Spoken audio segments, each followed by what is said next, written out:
بسم اللہ الرحمن الرحیم نحمدہ ونصلی ونسلم علی رسولہ الکریم اما بعد۔ میرے بھائیو، ہم نے یہ 2-3 دن سے جو سلسلہ شروع کیا ہے ابھی یہ عشرہ چل رہا ہے ذی الحجہ کا، اسی لیے قربانی کے تعلق سے اور ان ایام کی بابرکت ایام کے متعلق کچھ باتیں چل رہی ہے، بس اسی تعلق سے پھر سے کچھ عرض کرنا ہے۔ بہت سے احباب ہیں جو بیچارے نئے جڑتے ہیں، ان کو مسائل کا علم نہیں، بہت سی باتیں جو پچھلے سال بھی ان دنوں میں ہم نے کی ہے ماشاءاللہ توفیق الہی فضل خدا بندی سے۔ تو بہرحال ابھی بھی کچھ باتیں عرض کرتا ہوں مختصر وقت کے لیے۔ پہلے تو یہ ذہن میں رکھیے کہ قربانی یہ واجب ہے اور اللہ تعالیٰ کی عظیم نعمت بھی ہے اور ہمارے لیے ایک بہت بڑی عبادت ہے، بہت بڑی عبادت، اس لیے خوشی سے انجام دینا چاہیے۔ اب یہ واجب ہے کس پر، تو اس کے بارے میں کچھ سن لیجئے اور کچھ دوسرے ضروری مسائل۔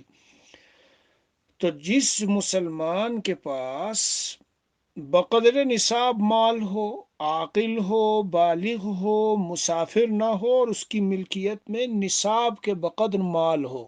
نصاب کیا ہے آپ حضرات جانتے ہیں، جو مالدار ہیں، جو مال والے ہیں، جو زکوٰۃ نکالتے ہیں، وہ زکوٰۃ کا نصاب ہے 52.5 تولہ، یعنی تقریباً پلس مائنس یہ 612 گرام 35 ملی گرام 612 گرام 0.35 ملی گرام، اور اسی طرح سے 7.5 تولہ سونا، اگر سونے کا نصاب ہو، لیکن آج کل عام طور سے ہم لوگ ان سب چیزوں میں پیسے کا وہ جوڑتے ہیں، تو 7.5 تولہ یا 52 تولہ، 7.5 تولہ سونا اور 52 تولہ چاندی۔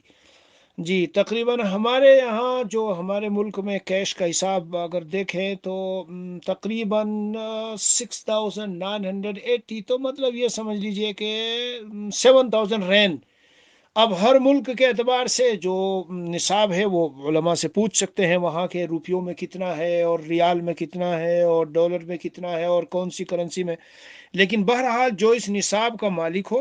اب میرے عزیز و ذہن میں رکھو کہ زکوٰۃ میں تو ضروری ہے کہ اس کے اوپر سال گزرا ہو، لیکن اس میں یہ ضروری نہیں، اس میں ضروری نہیں ہے کہ سال گزرا ہو۔ اسی طرح اگر آپ کے پاس روپیہ پیسہ نہیں ہے لیکن ضرورت سے زائد اتنی چیزیں ہیں کہ ان کو بیچ کر آپ نصاب کے مالک بن جاتے ہیں، تو ضرورت سے زائد جو چیزیں ہیں اگر ان کو بیچ کر آپ نصاب کے مالک بن جاویں تو اس صورت میں بھی واجب ہو جائے گا، قربانی واجب ہوگی۔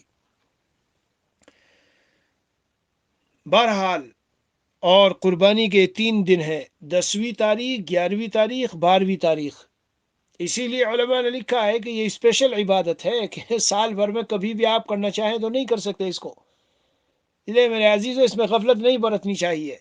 بہت سے لوگ صدقہ و خیرات میں آگے ہوتے ہیں، لیکن قربانی کے نمبر جب آتا ہے تو بس وہ ایسے ہی لاپرواہی برتتے ہیں، حالانکہ صدقہ اپنی جگہ صدقہ ہے، ٹھیک ہے، لیکن بہرحال دونوں الگ الگ چیزیں ہیں، صدقہ الگ ہے اور قربانی الگ ہے، سب عبادات ہیں، لیکن جس وقت کی جو عبادت میرے عزیزو اللہ تعالیٰ نے مقرر کی ہے ہمیں اس وقت میں وہی عبادت انجام دینی چاہیے، یعنی نماز ہے، روزہ ہے، حج ہے، زکوٰۃ ہے، ساری عبادات ہیں، ان سب کے ذریعے سے اللہ عز و جل کی بندگی اور طاعت مقصود ہے، لیکن ہر طاعت کا اپنا ایک مقصود خاص ہے۔ ایک تو بندگی سب میں ہے، لیکن ہر طاعت کا اپنا ایک مقصود ہے جو دوسری طاعت سے حاصل نہیں ہوتا۔ مثال کے طور پر آپ نماز کو لے لیجئے، نماز اس کے ذریعے سے بھی اللہ تعالیٰ کی اطاعت کی جاتی ہے، مگر نماز میں عاجزی و انکساری کی صورت ہے۔ اسی طرح روزے میں تزکیہ نفس کی شکل ہے، جہاد میں شجاعت و بہادری کی شکل اور جان پیش کرنا، اسی طرح قربانی میں جانثاری کی صورت میں ہے، سب بندگی کی شکلیں مگر الگ الگ۔ اگر ایک شخص نے نماز تو پڑھ لی، اللہ کی بندگی کر لی، لیکن اس کے معنی یہ نہیں ہے کہ جو روح اور جو مقصود اور جو مغز اور جو خلاصہ اور جو نچوڑ قربانی کا تھا یا روزے کا تھا یا حج کا تھا وہ اسے حاصل ہو گیا، ایسا نہیں ہوتا۔ اس لیے قربانی کے یہ ایام اور قربانی کا جب وقت آیا اور ایک شخص پر قربانی واجب ہے تو اسے قربانی کرنی چاہیے، اور میرے عزیزو، اللہ تعالیٰ کی یہ ایک نعمت ہے اور عظیم عظیم ترین طاعت اور عبادت ہے، تو اس پر جو اجر و ثواب مرتب ہوگا وہ دوسری عبادات پر تو نہیں ہوگا۔ اس لیے پوری توجہ اور دھیان کے ساتھ خود اپنی قربانی کیجیے، اور دیکھیے جو اپنے خاندان میں، اہل تعلق میں جو جو صاحب نصاب، ان کو توجہ دلائیے، لاپرواہی اور اس سے غفلت نہ برتیے۔ سوال: اگر میرے پاس پیسہ نہ ہو اور میرا جی چاہتا ہے کہ میں قربانی کروں، تو کیا قرض لے کر قربانی کر لوں؟ علماء نے لکھا ہے کہ بھائی قرض لے کر قربانی کر لو اور بعد میں دے دو تو قربانی تو ہوگی، اجر و ثواب تو ملے گا، لیکن بہتر یہ ہے کہ قرض لے کر قربانی نہ کیجیے، کیونکہ شریعت قرض لینے کو پسند نہیں کرتی۔ آپ قرض لے رہے ہیں جی، اور اس کے بعد اس کی ادائیگی آپ کے ذمہ میں لازم ہوگی اگر کوئی بات پیشہ ہو گئی اور ادائیگی نہ کر سکے۔ اس لیے علماء نے لکھا ہے کہ بہتر یہی ہے کہ قرض لے کر قربانی نہ کرے، لیکن اگر کی تو ادا تو ہوگی، مگر ادائیگی ہونا الگ ہے، مگر پسندیدہ۔ اگر کوئی چیز اگر کوئی چیز یعنی من جانب اللہ کوئی حکم ہماری طرف متوجہ نہیں، اور شریعت نے ہم پر لازم نہیں کیا، اور ہم آگے بڑھ کے کرنا چاہتے ہیں تو کر لیں تو ادا تو ہو جائے گا۔ لیکن یہ ہے کہ اللہ تعالیٰ بندے سے ہی چاہتے ہیں کہ اپنے اوپر خامخواہ کا بوجھ لازم نہ کرو۔ بہرحال تو قرض لے کر نہ کرو، لیکن اگر زائد چیزیں آپ کے گھر میں ہیں اور ضرورت کے بقدر سے ہٹ کر بہت سے ایسا سامان ہے، اس کو بیچ ڈالو، اسے بیچ ڈالو، اس کو بیچ لو اور بیچ کر کے قربانی کرو، بسم اللہ بالکل کیجئے۔ اپنے ان مرحومین کی طرف سے جو دنیا سے چلے گئے ضرور قربانی کیجئے، ان کو اجر و ثواب ملے گا۔ حضرت نبی اکرم صلی اللہ تعالی علیہ وسلم کی طرف سے بھی بالکل قربانی کیجئے۔ ہمارے حضرت والا رحمۃ اللہ علیہ اور بہت سے ہم نے اپنے اکابر کو دیکھا، بہترین شاندار قسم کا ایک جانور ہمیشہ لیا کرتے تھے۔ حدیث شریف میں ہے حضرت علی رضی اللہ عنہ نبی اکرم صلی اللہ علیہ وسلم کی طرف سے قربانی کیا کرتے تھے۔ اسی طرح ہمیں بھی چاہیے، آپ علیہ الصلاۃ والسلام نے ہمیں کس طرح ہر موقع پر یاد رکھا، جی ہاں، تو امت کو بھی چاہیے کہ آپ علیہ الصلاۃ والسلام کو ان تمام مواقع پر یاد رکھے۔ اس لیے قربانی کا ایک اچھا بہترین جانور لیجئے اور کیجئے قربانی۔ جو دنیا سے جو حضرات چلے گئے ان کی طرف سے قربانی، اس میں ایک خاص بات آپ کو بتاتا ہوں۔ ایک تو یہ ہے کہ مثلا چند مرحومین کی طرف سے آپ قربانی کرو تو ایسا نہیں ہوگا۔ اگر آپ ایک جانور لے رہے ہیں، بکرا وغیرہ، ایک تو بڑا جانور ہے تو اس میں تو 7 حصے ہوں گے، لیکن اگر کوئی چھوٹا جانور لے رہے ہیں تو اس میں ایک حصہ ہے تو ایک ہی کی طرف سے۔ لیکن اگر اپنی طرف سے نفلی قربانی کر کے اور اس کا ثواب بہت سے لوگوں کو پہنچانا چاہیں تو پہنچ جائے گا۔ تو میرے عزیزو، یہاں ذہن میں رکھو، دو باتیں الگ الگ ہیں۔ ایک ہے کہ ثواب کتنوں کو پہنچے گا، اور ایک ہے قربانی کتنوں کی طرف سے ہوگی۔ جو قربانی آپ کر رہے ہیں اور نفلی طور پر کر رہے ہیں، فرض اپنا ادا کر لیا، دوسری ایک اور حصہ لے رہے ہیں اور نفلی کے طور پر کر کے اس کا ثواب بہت سو کو پہنچانا چاہتے ہیں تو بہت اچھا۔ لیکن اگر چند کی طرف سے، مثلا ایک بکرا، ایک مینڈا، ایک دمبا کرنا چاہتے ہیں تو چند کی طرف سے نہیں ہوگا، وہ ایک کی طرف سے ہوگا۔ چند حضرات مل کر کے کرنا چاہتے ہیں، اس میں کوئی حرج کی بات نہیں ہے۔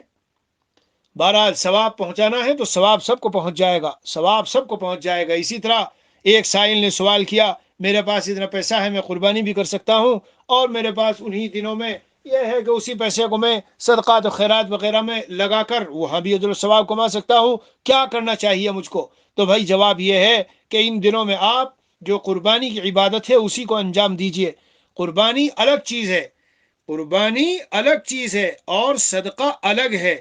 قربانی کے دنوں میں قربانی کرنا، اس میں دو باتیں پائی جاتی ہے، مال بھی لگ رہا ہے، اور اسی طرح علماء نے لکھا ہے کہ مال بھی ہے اور فدا کرنا بھی، یعنی دو مقصد پائے جا رہے ہیں۔ جانور کو ذبح جو آپ کر رہے ہیں اللہ کے لیے، یہ بہت بڑی عبادت ہے، یہ بھی ہے اور ساتھ میں مال بھی جا رہا ہے۔ بہرحال ایک اور اہم ترین مسئلہ ہے جو اس موقع پر میرے خیال سے میں مناسب سمجھتا ہوں کہ اس کو عرض کر دیا جائے۔ ابھی بھی 2-3 دن پہلے یہ اس طرح کی بات سامنے آئی تھی، وہ کیا ہے کہ ہمارے معاشرے میں ہند پاک کے بہت سارے لوگ ایسا کرتے ہیں، جب کوئی شخص بیمار ہو جاتا ہے تو کہتے ہیں کہ اس کی طرف سے ایک بکرا جو ہے وہ کر کے ذبح کر کے اور پھر غریبوں کو دے دو اور غریبوں کو کھلا دو تو اس کو شفا مل جائے گی۔ اور بہت سی جگہ تو بدعات کی شکل میں عجیب و غریب قسم کا رواج پایا جاتا ہے، یعنی وہ جو زندہ بکرا ہوتا ہے اسے میت کے قریب لاتے ہیں اور چلاتے پھراتے ہیں اور پھر جا کے ذبح کرتے ہیں، اور اس طرح کا نظریہ رکھتے ہیں جو الا بلا میت کو پریشان کر رہی تھی وہ اس کے اوپر اتر گئی اور یہ ذبح ہو گیا، بس وہ ساری الا بلا ختم ہو گئی۔ میرے عزیزو، اس بارے میں ہمارے حضرت والا رحمۃ اللہ علیہ منع فرمایا کرتے تھے، تو آپ حضرات کو میں یہ مسئلہ بتا دینا چاہتا ہوں کہ اس سلسلے میں اصل ہے کیا۔ حکیم الامت حضرت تھانوی رحمۃ اللہ علیہ نے کیا لکھا ہے اور ہمارے بزرگوں نے اس بارے میں کیا فرمایا۔ فرمایا کہ بعض لوگ صدقے میں جان کا بدلہ جان ضروری سمجھتے ہیں اور بکرے وغیرہ کو تمام رات مریض کے پاس رکھ کر، اور بعض لوگ مریض کا ہاتھ لگوا کر خیرات کرتے ہیں یا مریض کے پاس بکرے کو ذبح کرتے ہیں اور اس کے بعد خیرات کرتے ہیں، اور یہ سمجھتے ہیں کہ مریض کا بکرے پر ہاتھ لگانے سے تمام بلائیں گویا اس کی طرف منتقل ہو گئی، پھر خیرات کرنے سے وہ بھی چلی جاتی ہیں اور جان کے بدلے جان دینے سے مریض کی جان بچ جائے گی۔ یاد رکھیے کہ ایسا اعتقاد خلاف شرع ہے۔ مسئلہ یہ ایک عام رسم ہے کہ بیماری میں اکثر بکرا ذبح کرتے ہیں، حالانکہ جان کا بدلہ جان یعنی فدیہ ذبح کرنا بجز عقیقے کے کہیں ثابت نہیں۔ اگر یہ کہا جائے کہ جان کا بدلہ جان سمجھ کر ذبح نہیں کرتے بلکہ مقصد صدقہ کرنا ہے، میں آپ کو بتا رہا ہوں، فون پہ بعض لوگ کہتے ہیں نہیں حضرت ہمارا منشا یہ نہیں، بس ہم تو اسے ویسے ہی کر رہے ہیں کیونکہ بہت سے لوگوں کو دیکھا کہ جب وہ بکرا ذبح کر کے صدقہ کر دیتے ہیں تو شفا ہو گئی۔ تو حضرت تھانوی قدس سرہ فرماتے ہیں کہ بعض لوگ یہ کہتے ہیں کہ جان کا بدلہ جان سمجھ کر ذبح نہیں کر رہے بلکہ مقصد صدقہ کرنا ہے، جس کو رد بلا یعنی پریشانی کو دور کرنے کے لیے حدیث شریف میں معین بتلایا ہے۔ تو میں کہتا ہوں کہ اگر یہی خیال ہے تو صرف بکرے کی قیمت صدقہ کر دینے کو یا اتنے گوشت کو بازار سے خرید کر صدقہ کر دینے کو دل کیوں گوارا نہیں کرتا؟ اس سے معلوم ہوا کہ دل میں ضرور چور ہے اور ذباحی کو دفع بیماری میں زیادہ مؤثر سمجھا جاتا ہے، اور یہی فاسد عقیدہ دل میں جمع ہوا ہے کہ جان کا بدلہ جان ہو جائے گا۔ بعض وبا یا ویسی ہی بیماری میں باعتقاد بھینٹ بکرا ذبح کرتے ہیں، یہ تو کھلا شرک ہے، یا بعض باعتقاد فدیہ بکرا ذبح کرتے ہیں، محض کذب و باطل ہے۔ جب میں ہندوستان میں تھا اور مراد آباد شہر میں پڑھاتا تھا تو بہت مرتبہ ایسا دیکھا، لوگ دھڑا دھڑ بکرے لاتے تھے۔ ارے بھائی کیا ہے کہ گھر میں بیماری ہے، فلاں بیمار ہے، اس لیے ہم چاہتے ہیں یہ بکرا ذبح کر کے طلبا کو کھلا دیں۔ دل کے اندر یہی بات چھپی ہوتی ہے۔ اس لیے بہرحال زیادہ بہتر یہی ہے کہ ایسے موقع پر گوشت لے لو اور کچھ کھانا وانا کھلا کے غریبوں کو کھلا دو اگر چاہتے ہو۔ جان یہ جو زندہ بکرا ہے اسی کو ذبح کرنے کو کیوں وہ کیا جا رہا ہے؟ یہ بھی قربانی کے مسائل کے تعلق سے میرا جی چاہا کہ میں آپ حضرات کی خدمت میں عرض کر دوں۔ اور میرے بھائیوں، جب عرفہ کا دن ہو تو فجر کے وقت سے تکبیر تشریق شروع ہوتی ہے۔ مردوں کو درمیانی بلند آواز سے تکبیر تشریق کہنی ہے 13ویں کی عصر تک۔ تو عرفہ یعنی 9 تاریخ 9 ذی الحجہ کی صبح فجر سے شروع ہوگی اور 13ویں تاریخ کی عصر تک تکبیر تشریق اللہ اکبر لا الہ الا اللہ واللہ اکبر اللہ اکبر وللہ الحمد۔ یہ مردوں کے لیے بھی ہے اور عورتوں کے لیے بھی ہے۔ مردوں کے لیے بھی ہے جی، مگر بلند آواز سے، جی اتنا بلند آواز، بہت زیادہ بلند آواز نہ ہو، درمیانی معتدل بلند آواز کے ساتھ ہونی چاہیے۔ اور ایک خاص بات اس میں جو میں اکثر و بیشتر دیکھتا ہوں کہ اکثر مساجد میں امام کی آواز کے ساتھ سارے لے لگا کے پڑھتے ہیں، لے لگا کے اللہ اکبر لا الہ الا اللہ واللہ اکبر، اور اسی طرح مقتدی سارے کہتے جاتے ہیں۔ یہ مکروہ ہے، یہ شکل مکروہ ہے، ایسا نہیں ہے۔ اپنے اپنے طور پر جہرن پڑھیے، اور عورتوں کو سرن پڑھنا ہے۔ حضرت مفتی تقی عثمانی کے خطبات میں دیکھتا تھا تو حضرت نے ایک بڑی قیمتی بات لکھی ہے کہ عورتیں بہت مرتبہ ایسا ہوتا ہے بھول جاتی ہیں، اس لیے انہیں کیا کرنا چاہیے، جو جگہ انہوں نے خاص بنائی ہے نماز پڑھنے کی جو جگہ بنائی ہے خاص، وہاں ایک تختی پہ لگا کے پہلے ایک ہی دن پہلے سے لکھتے ہیں، تاکہ جب وہ نماز پڑھنے چلے تو ان کو یاد رہے۔ بہت شاندار، بہت ہی شاندار ترکیب ہے، جی ہاں، ورنہ تو عام طور پہ بھول ہو جاتی ہے۔ اسی لیے حتیٰ کہ مرد لوگ بھی اگر کبھی جماعت چھٹ جائے اور خود پڑھے تو عام طور سے بھول جاتے ہیں، حالانکہ اس کا جماعت سے وہ نہیں ہے، خود کو بھی پڑھنا ہے، اگر تنہا نماز پڑھ رہے ہو جب بھی، اور جماعت سے پڑھ رہے ہو جب بھی پڑھنی ہے۔ اسی طرح میرے عزیزوں، چلتے چلتے ایک بات اور عرض کرتا چلوں کہ بعض لوگوں کی طرف سے ذبح کر دیتے ہیں کہ میں نے تمہاری طرف سے کر دیا، بعد میں بتاتے ہیں ان کو، نہ ان کی اجازت لی، نہ انہوں نے کچھ بتایا، نہ ان سے کچھ مشورہ کیا، ایسے ہی کر دیا، اس سے ادائیگی نہیں ہوگی۔ اگر ان پر قربانی واجب ہے تو ان کی طرف سے ادائیگی جب ہوگی پہلے ان سے اجازت لے لو، یا وہ آپ کو کہہ دے، یا ہر سال آپ ان کی طرف سے کرتے ہو، اس طرح کی کوئی شکل ہو جی کہ اجازت دے رکھی ہے یا پہلے سے کرتے ہیں، یا انہوں نے آپ کو بتا دیا ہے کہ میری طرف سے قربانی کر دو، تب ہوگی۔ لیکن خود ویسے ہی دل میں سوچ کے اور کسی کی طرف سے قربانی کر دی اور بعد میں اس کو بتایا، تو اس طرح قربانی ادا نہیں ہوتی۔